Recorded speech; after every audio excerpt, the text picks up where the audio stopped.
So Michael, you were name-checked by a panel tonight. How does it feel to be a hero of FinTech? A hero of FinTech. Well, I guess we're honored.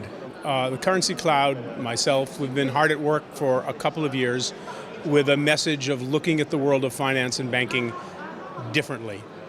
I guess if trying to make prices transparent and make things easier to use is heroic, then we're heroes. I would say that it's been always not easy.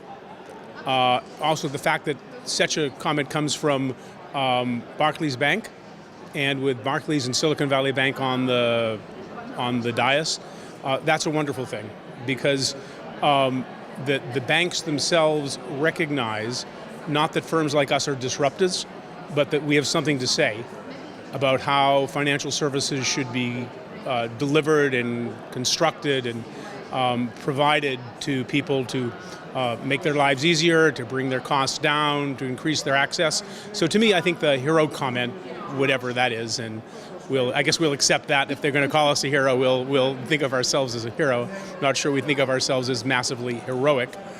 But the idea that that comes from banks and that the banks recognize that there's a different way to look at the world of the services they provide, that itself is what's really gratifying about the whole thing. And are you seeing that as a bit of a change, that banks are starting to look at things differently in that way?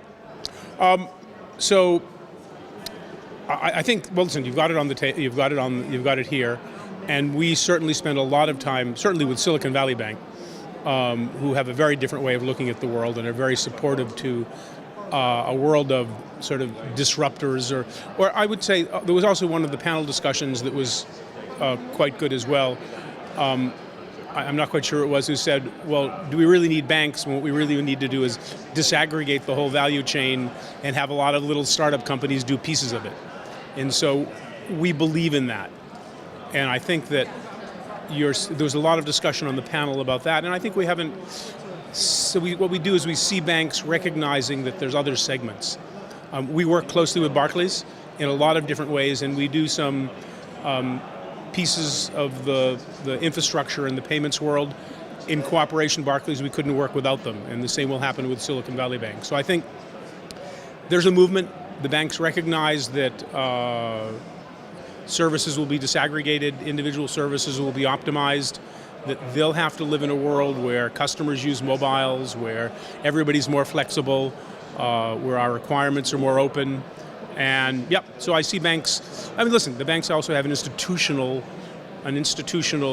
inertia that prohibits them from moving too fast, and a fiduciary responsibility to not move too fast. So that tension is always going to be there, that conservative nature of being a bank, and the ability to recognize that there's movements in the world and things are happening. So is there movement? Yes. Can it be very fast? The answer is not really.